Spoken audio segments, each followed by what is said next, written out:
Good morning, everyone. We had gone through everything with the TCI inspection, and obviously there's going to be questions out there about, can I have the source? Can I do what you do and have the source? Well, unfortunately, that's a company application, so I can't, they paid for it, they own the source. So that can't happen. But over the last day or so, my wife and I was going through different things, and we have we have 2 refrigerators and a freezer, and half the time we don't know what's in the freezer. So we went through and did an inventory this morning of what we had in the freezer and found that we had, she was asking me to go buy some more hamburger, but she had like 6 pounds of hamburger between them. So by doing this, I'm going, wait a minute, there's got to be an easier way. Now, obviously, there's a lot of little grocery apps out there that you can use. There's not really a big sense in getting another one, but for simplicity's sake, in doing an application and making sure that I can give you the code that is extremely similar to what I did with TCI inspections, what I want to do is go ahead and build a little home inventory, grocery inventory program that will allow you to put in what you currently have, no matter what it is, put in a par value, which means is how many you want. So if you say, I want to keep 5 pounds of hamburger all the time, and you used up 3 during the week, you can look at the grocery list and you'll see 2 pounds of hamburger on there, that kind of thing. So we're going to build this, and then I'm going to give you all the source code. That way you can have a lot of the same pieces and puzzles and stuff and everything that, the TCI inspection has. And we're probably even going to put pictures on it, put images on there so you can take an image of something that you buy all the time. So that way if your wife is usually the grocery shopper and she sends you to go get the groceries instead, you'll get the right brand. Otherwise, you may get in trouble for getting the generic brand when she wants the specific brand. So this is going to be a fun one.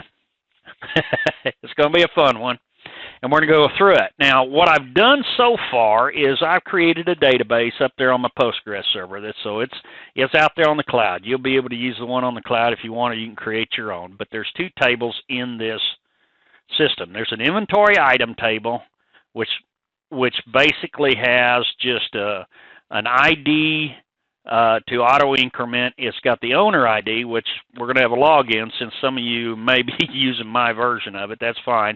You can do your own login and have your own grocery list. Inventory area, that's where you're holding your inventory, whether it be a refrigerator, storeroom, whatever the heck it is. Description of the item, and the inventory count, the par count, and what date it was last modified. Why do we put the last modified date in there? Because simply, I want to know the last time we touched that stuff.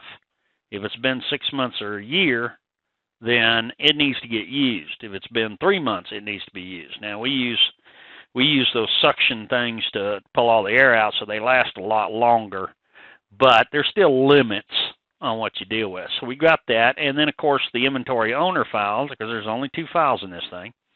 The inventory owner file is very simply, it's got an ID to auto increment, it's got your family name, it's got a user ID and password for it, and the date that was modified, so you know how long you've been in there. Okay. We will later on show you how to hash the password. So that way, there's not a way for somebody to go in the database, check your password, and go see what you got for groceries. Like, it's really that important, but we'll do it anyway because we need to kind of show people how to do it. So that's the only 2 I've built out there on the Postgres, and I've already created the application called a grocery inventory, and I'm currently in the analysis, and I'm going to import the 2 analysis. And if I got my connection right, we should be fine with this. So I'm going to do a new data file. I'm going to use the file from an existing. And if I've got all the connections right, I should just hit next. I should hit next. And I didn't. Oh, no, that's right. It's got to be 32-bit for this. I forgot about that. I don't have 64. So we're going to add the files manually. So create a new file description. And I'm going to call it inventory owner. Now with Postgres, we automatically keep everything in lowercase. Automatic identifier, you can set it to none because your automatic identifier or your incremental ID is actually on the database, not in here. Otherwise, what you'll see is it incrementing by 2 all the time. So we do a next. What is it? It's Postgres. That's fine. And we're going to go ahead and connect it to that and hit next and validate, and we should have the listing there, and we can start putting in the things. So we put in ID. Not if, ID. And that's going to be numeric, and the thing you got to change it to, so in case you have a lot of stuff in there, integer is fine, but you need to change this to the largest one out there. That way it has plenty of room to grow over the years. Of course, that is the unique key. You can go ahead and keep it as the unique key because you'll get auto-incremented from the database this way. And now this is also a good exercise in utilizing Postgres out on the cloud, a cloud-based computing system. Most of your mobile is going to be cloud-based. Don't really care what you think. It's going to have to be cloud-based because there's no sense in running people around the countryside and not being able to get to the data or having to go all the way back to your office to get it. If it's on the cloud, it's a better place for it, so that's the reason why I do it this way. So we got family name after that. We're going to go in here. And that's a text for 50 characters. And then we got user ID, and that's a text for 50 characters. And then we got password, and that's a text, but we're going to change that. I believe, I thought there was a password in here. There's not. Okay, there's a text for that, and that is going to be 50 characters also. And then we've just got a modified date. And this is just a date. That's it. We're done with that one. Okay, so now we'll create the other file. This one here is going to be named inventory item. Again, none. Next. Postgres. In there. Finish. Now, if you were on 32-bit, you wouldn't have to worry about this. You could import it. I just haven't found the 64-bit libraries yet. And if anybody knows what they are, please let me know. I'll be glad to do it.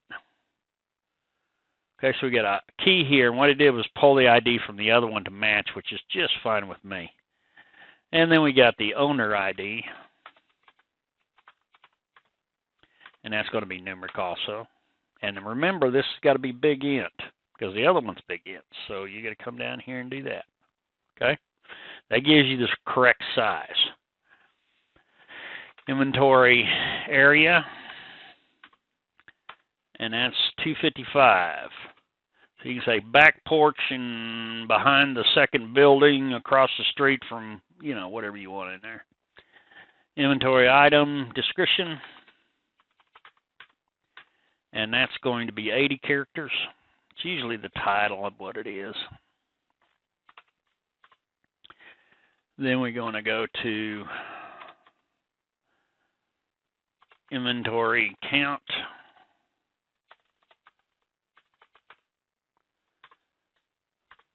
Integer, that's a numeric.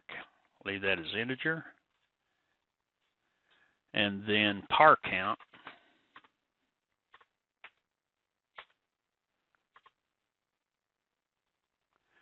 And then modified date.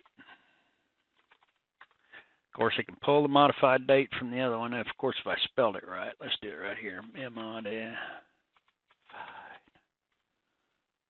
date. And pull it from the inventory owner. Okay, so we're done with both these files. We're finished. So let's save our analysis.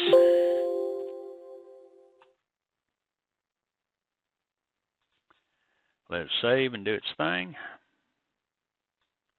I closed it. Yeah, it's working.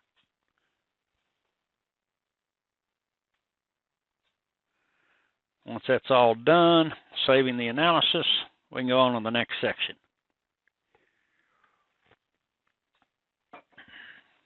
All right.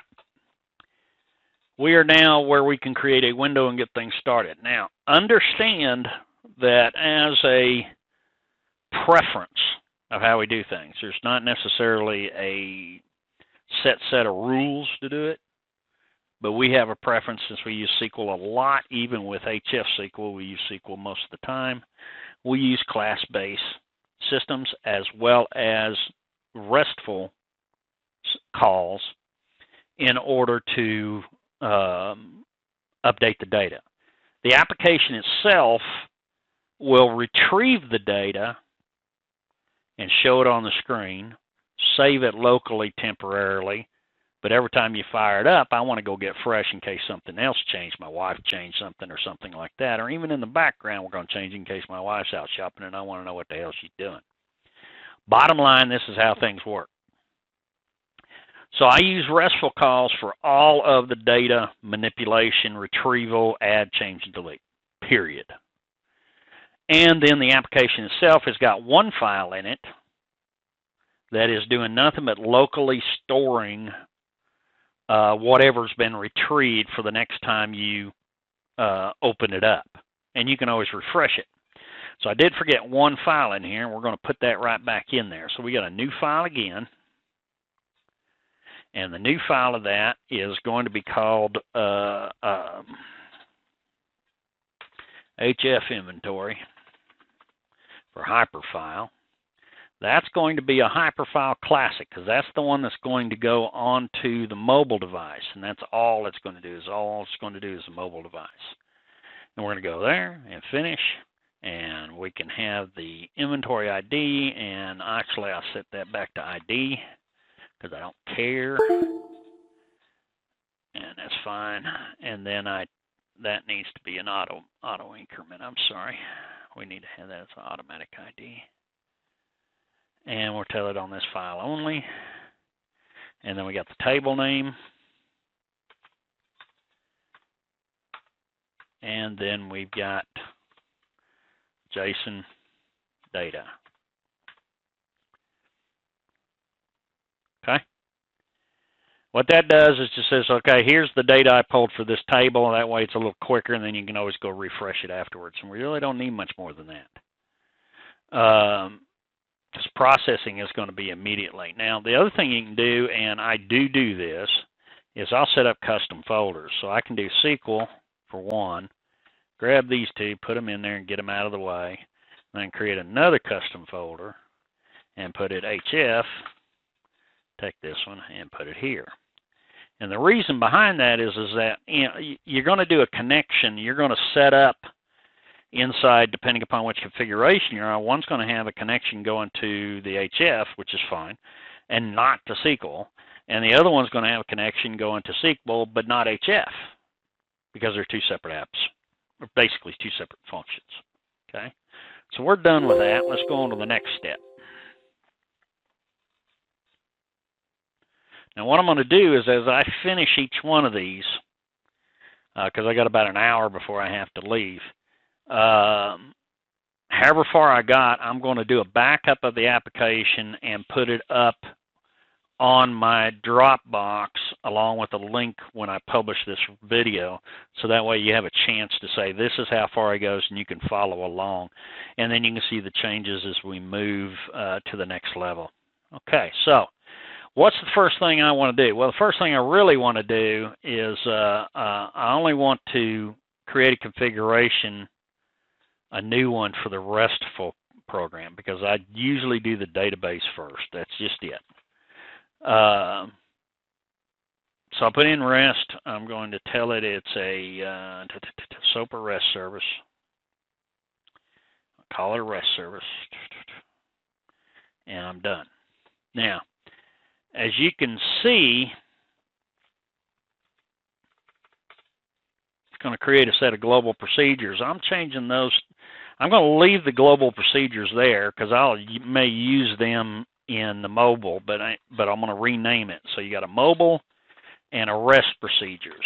This one here is going to be Restful. And again, the mobile side, I'll make a mobile procedures because the rest cannot be accessed directly by the mobile device.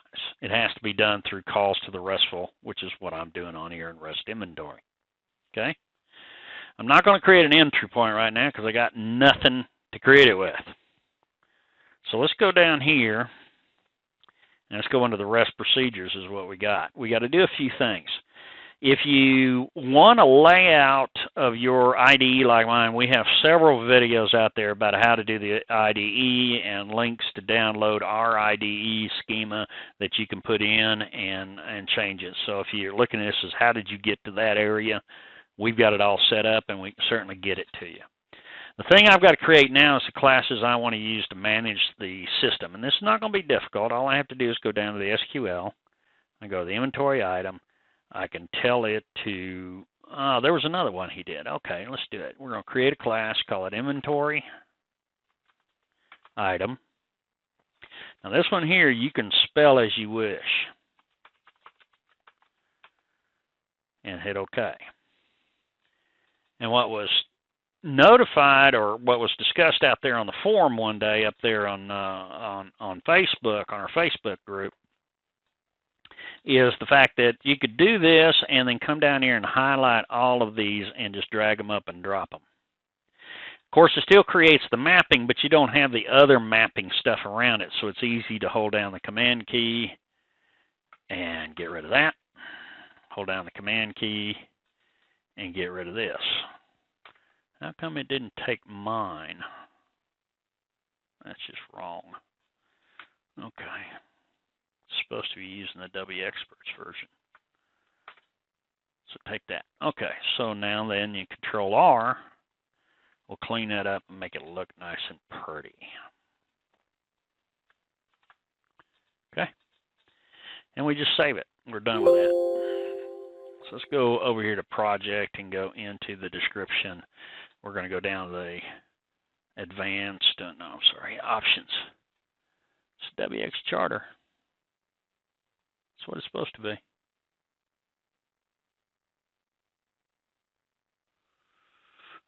Wrong directory. There is no drive_e. So when I converted machines over, it messed it up.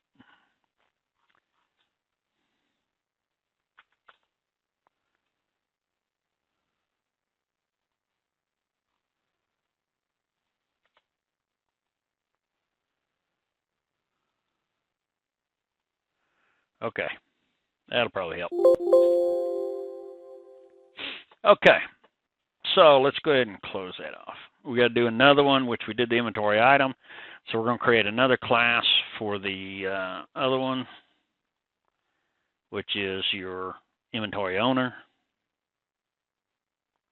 Let's scroll this thing up. There we go, inventory owner. That's what I want to see.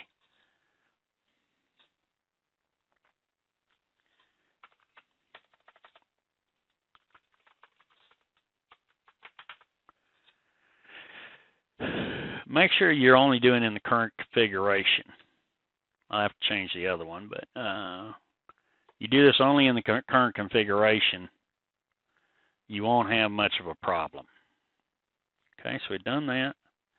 We're going to take the ID all the way down to the modified date. We're going to drag that up and drop it off also. Get rid of the command stuff out. You notice now it actually looks right good. And then we go, boom.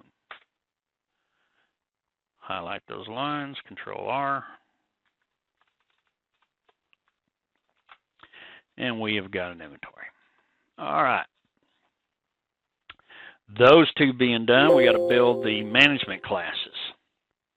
So from our classes, we're going to import from the SCM. Now, I put this on the SCM, and if you haven't got our repository, do ask for it because we will give it to you. It's free of charge. There's a few things we want from this. We'll take the global variable class.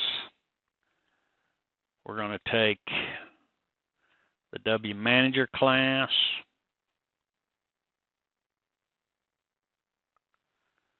And we got the error code class. Why didn't the error code class ever show up? Okay, we're going to need the equate class. And let's import. I'm going to import a copy since I'm saving it out and giving it to everybody. And we got to get the error handling class, which I'll get from the TCI one. Okay.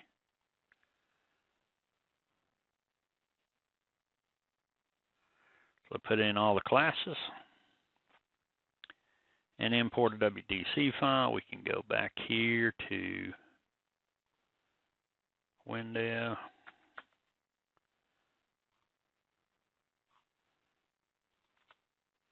TCI. Come here. And we're going to take the error code class. That's the one we want. Need to get that back up in the web repository. Okay, so we got everything we need here. We're ready to rock and roll. So we're going to create another class. And this is going to be the inventory item manager. Configuration is on rest where we want it. We're going to bring this up. Go over here to our code snippets. Again, if you don't have these code snippets and want them, reach out to me, Andy at wxperts.com, Facebook, holler at us, and we'll be glad to send you the 3 files that go with it. And you'll need them. We use them a lot. So we got the constructor and the definition. The definition we drag up and drop in, and what that does is do an include of whatever the class is. We're currently an inventory item manager. So we're going to do inventory item. And what it does is it includes the WX Manager class and makes an array for us to work with the data. The next thing is the constructor. This is important because this is how everything gets figured out what it needs to do. File name, inventory item, alias file name, and file class file name. You don't need to fill those in. They can stay the way they are if they so desire. So what I've got here is set up the ID, the file name, and we're off and running. Okay? If you're using the methodology of the M underscore or the M class, that's where the file class name comes in. That's where you use that, but we don't need to because we're not doing that. So now that takes care of inventory items. And what happens over here is when you look at it, the inventory items manager now has all of these methods. And all these methods are what is inherited from the WX Manager class. It handles everything you need to handle. Well, 99.9% of handling is what it'll handle. Okay? So let's go to the inventory owner. We got to do that one. So we're going to create a new class for inventory owner.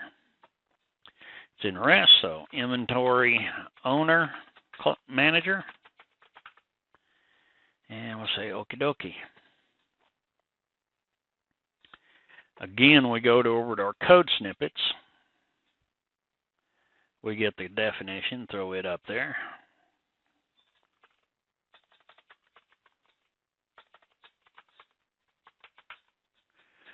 Put an inventory owner. And in the constructor, drag out and drop off the constructor.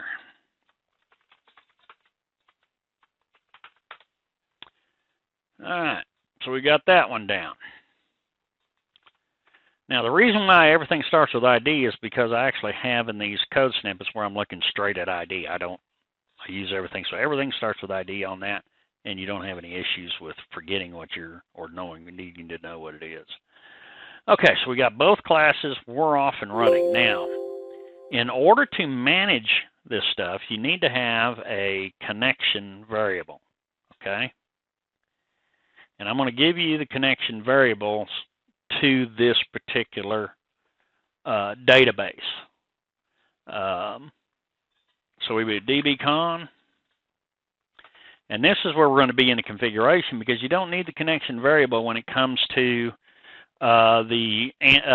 anything but the REST program is the only one that you need. So we'll go to if configuration equals rest. Now we do a dbcon is connection, dbcon database is inventory, dbcon dot server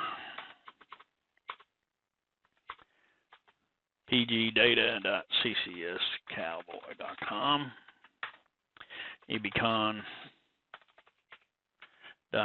user groceries, dbcon password cowboy groceries. Okay. Now we got a connection. That's how we set up the connection. Now we need to test that. So what we do is right off the bat, if h connection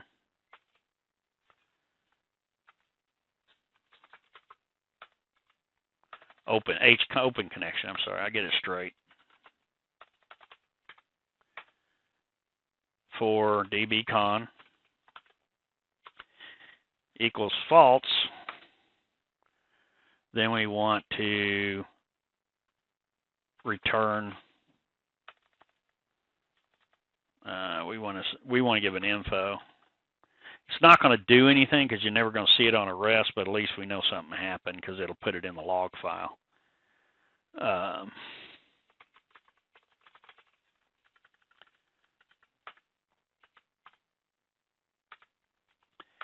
And then we change connection. Now, here's the difference.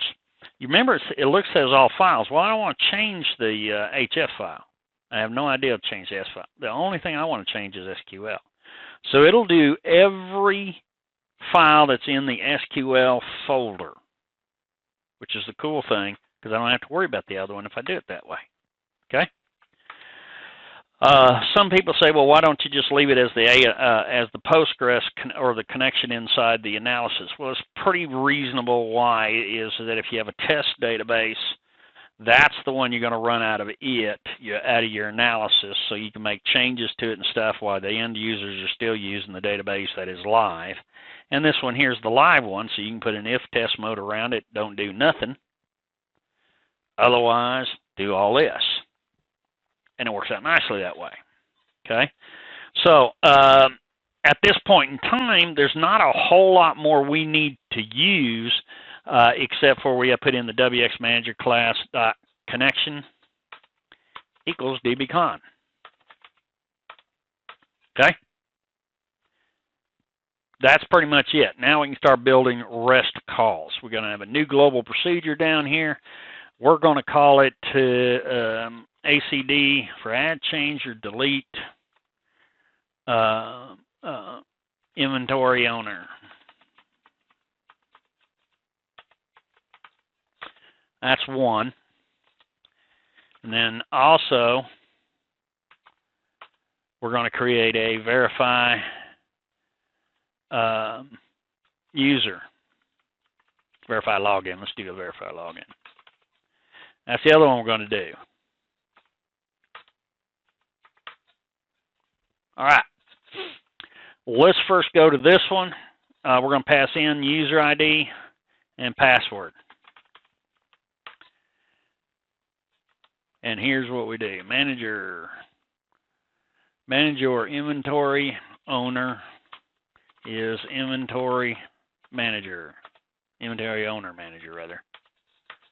Okay, mgr inventory owner dot filter string equals where user ID, I'm sorry, MC here, where user ID equals couple of brackets, a percent sign in between, user ID, which is the passed in value. Now we got to put single quotes around this because it's a text field. And password equals a couple single quotes. Let's put a couple brackets. Let's put 2% signs and password. Okay. Now, I always leave another space out there on the end of the where clause. It doesn't really matter, but the only reason I do this, I can look at it clearly and know that I got 2 single quotes around password before the end of the entire line. That's the only reason I do that if you're interested in knowing it all. Manager inventory owner dot fetch data. All right. This is pretty simple.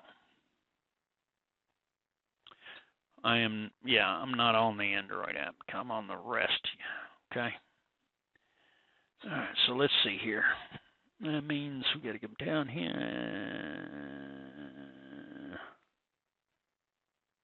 Okay, that's correct.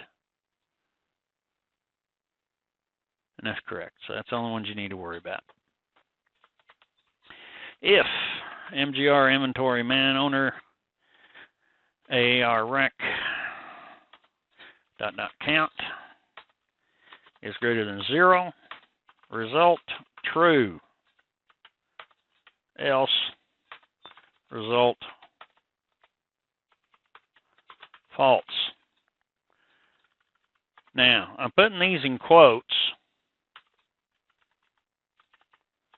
because I'm really just sending back a string, okay? I'm not sending back a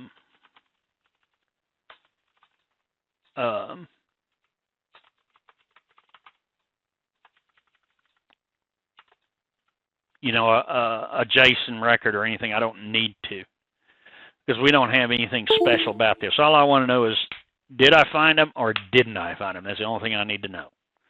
So that'll solve that problem. Now, for the ACD inventory, this is a little bit different. We need to go a little bit further with the items because we're pulling back things to, as a JSON call. We're pulling back the entire record. So we got to do a little bit different in what we're doing here. I'm going to declare a rec JSON. This declares the JSON record that came out in 24 and 25, which is an excellent little tool.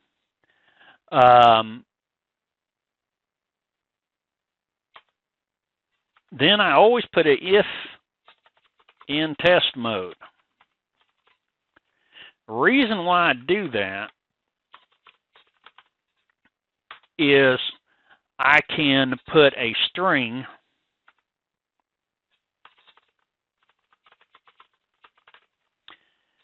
in here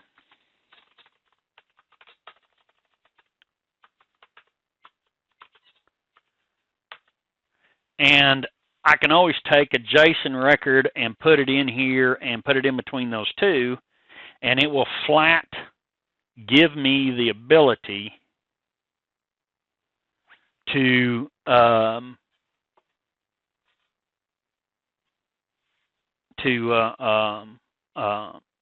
test locally the entire process.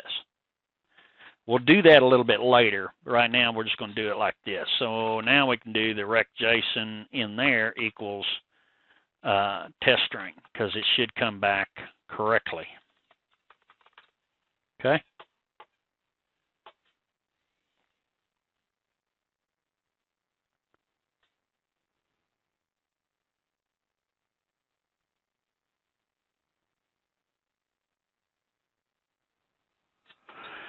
Okay. Next step is we need to fill the rec JSON. Oh, we got to do an else.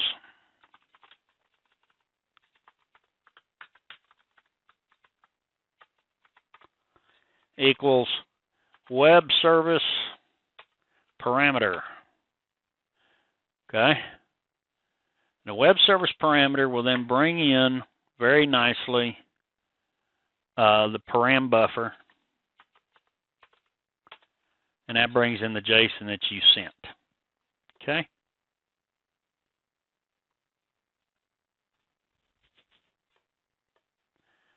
So we've got both of those. And the only thing we need to do now is mess with the record structure. This is pretty easy. I'm going to come up here and I got to declare both of the files. So we got to do a manager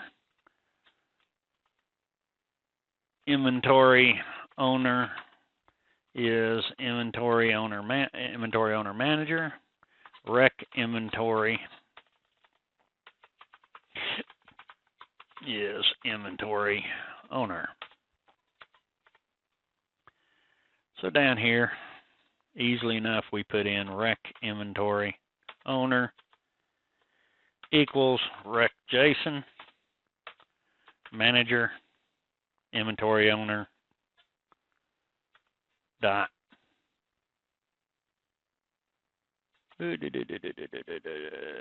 save record.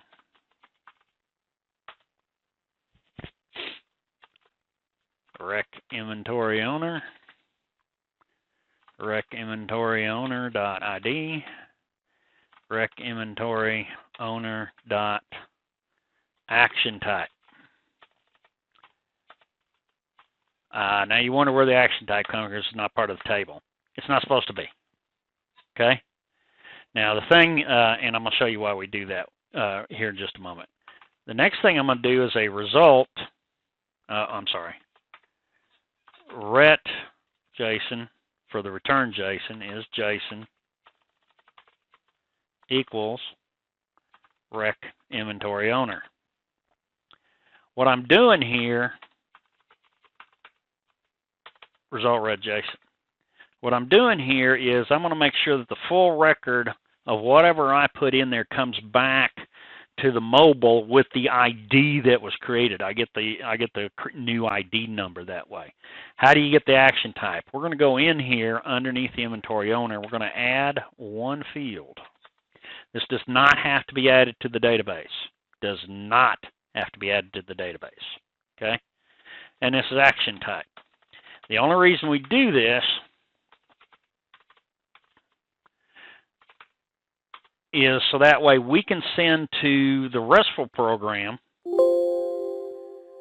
whether you have a 1 for add, 2 for change, or 3 to delete it. That's it. That's all it wants. Okay? And you're done. So this makes the code in here for add, change, or delete as simple as what you see. It just really is nothing any more simpler than that. Because of the classes, as long as we know the action type of 1, 2, or 3, add, change, or delete, then automatically all I have to do is specify that it's the rec inventory owner, the owner ID, and give me the action type, and we're off and running. And it just makes it just simple. Just but simple is what it is. Now, we do not, like I said, we don't need to pull this back because all we're doing is verify login. Now, the rest of them has to deal with the inventory item manager that we got to deal with, okay? And what we're going to do is create those procedures next. Okay, I did make a mistake. We actually are going to return back the user because we need to have the ID for the children records, okay? So we're going to return back the actual record.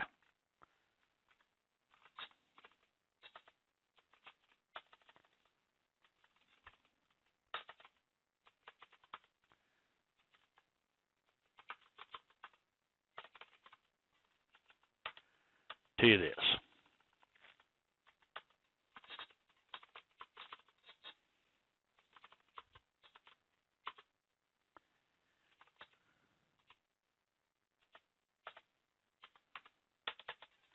Now you're going to say, well, what happens if you didn't get a record back? We're still going to return back a blank, basically. Okay? So in essence, this one here we can change this to do differently. So the ret JSON, and this is kind of the cool thing we can do. So if the inventory count equals 0, notice we didn't get anything. Rate JSON dot error equals true.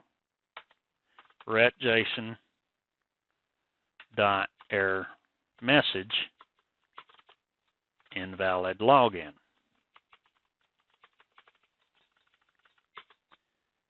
Okay. Ret JSON.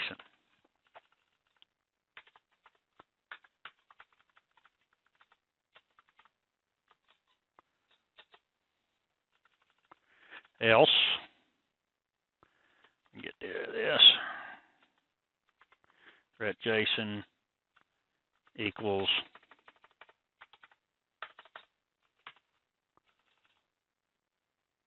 and result ret JSON. And I'll show you how to test for the error.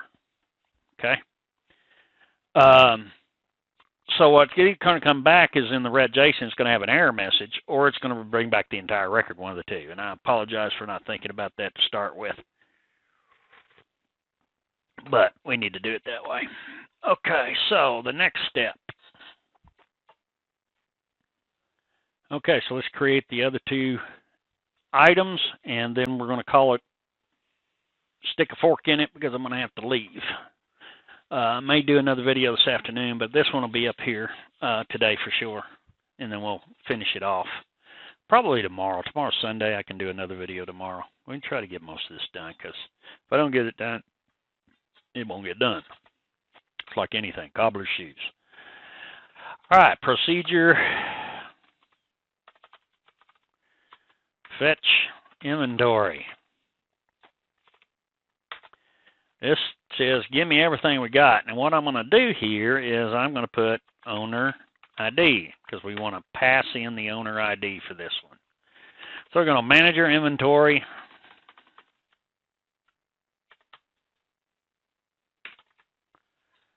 Item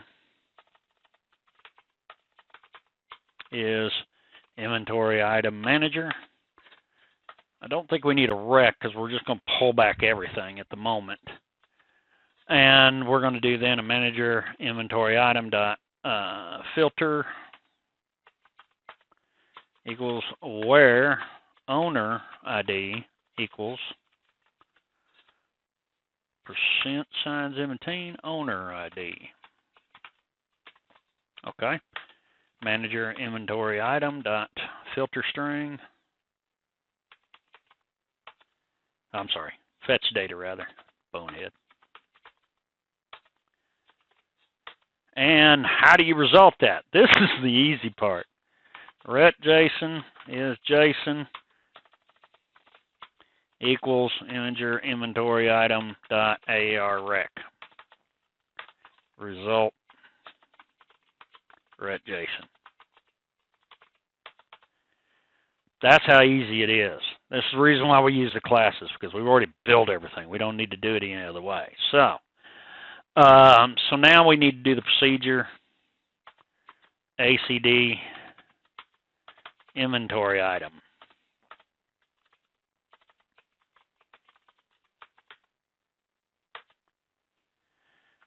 Okay, the ACD inventory item, we don't have any parameters, but it's basically the exact same thing we got up here in add and deal here. So what I can do is just take this stuff here, copy it, and bring it down and put it down here. And then we do the rest of this. So we do the manager inventory item is inventory item manager. It's not MT that way. And then rec inventory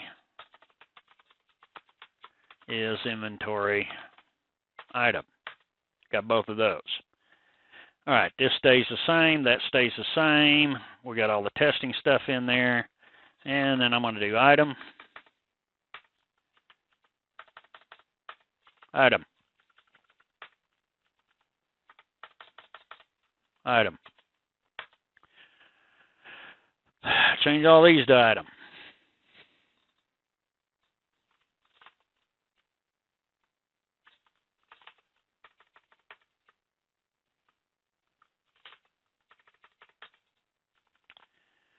All right. That is just rough. Now we still have the same problem here under the rec inventory item. We got to come in here and we literally got to add the action type to the bottom of this one as well.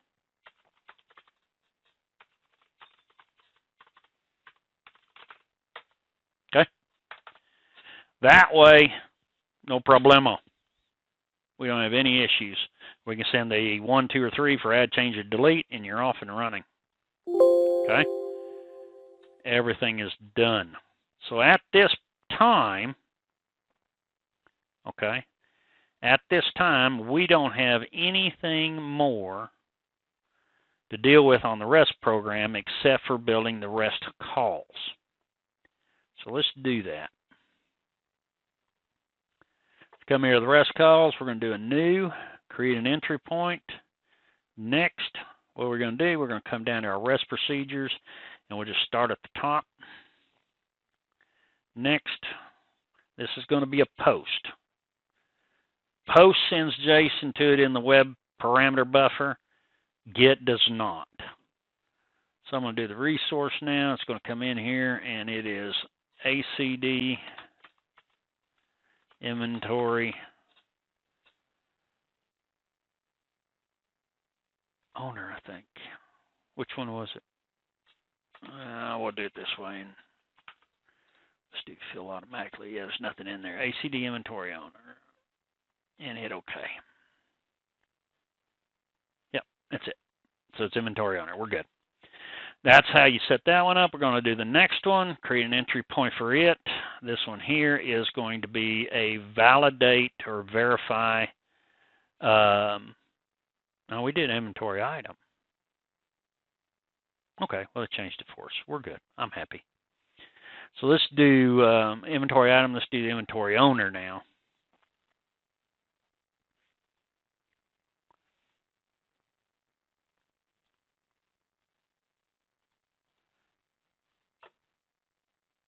I did type it in wrong. You see it says inventory item, so this has to be changed, and that's fine.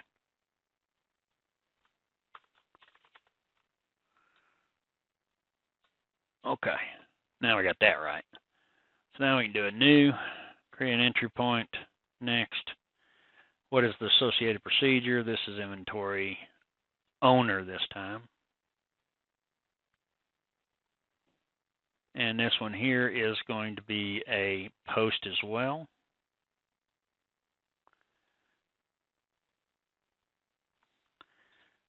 ACD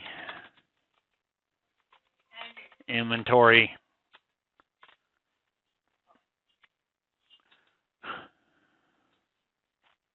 okay, ACD inventory item. No, it should be ACD inventory owner. Sorry, my wife interrupted me. Okay, and then we fill automatically, which we don't have anything. And next, and finished. We're done with that. We got those two. Let's do the next one, which is going to create an entry point here. This one here, let's see what we've got. I believe that this is going to be a fetch inventory, so this is going to be a get. Okay, because we're not sending any parameters. We're going to send one parameter to it of the owner ID, and that's all we're going to send. So this is going to be a fetch inventory. And fill automatically, and you'll see it sets up the parameter for owner ID. Finish that, and we got the last one, which is the verified login. This one here is going to create an entry point. It's going to be a get also, because we don't need to add or change anything. We're not going to send the entire thing. We're only going to send the verify login part. It's going to be a get resource. That one there is going to be verify login. And fill in the 2 user ID and passwords. We're done. Okay. Now, the entire REST program is basically done except a publishing. Okay. When I publish this, literally, if you're going to use this as for your own grocery, have your wife use it on her phone or whatever, that's all fine and dandy. This will allow you to use it, and you can use the REST program I already got out there, and everything will be fine. But I'm going to cut it off this time because I need to leave in about 10 minutes. And I will then come back and build up the mobile portion of this entire project and for a mobile phone. and go from there. So it'll be nice and easy for everybody to see what's going on. Thank you for joining me. Again, I'm going to make a backup of this part and put it up on the Dropbox and everything moving forward. Show you again. Thank you.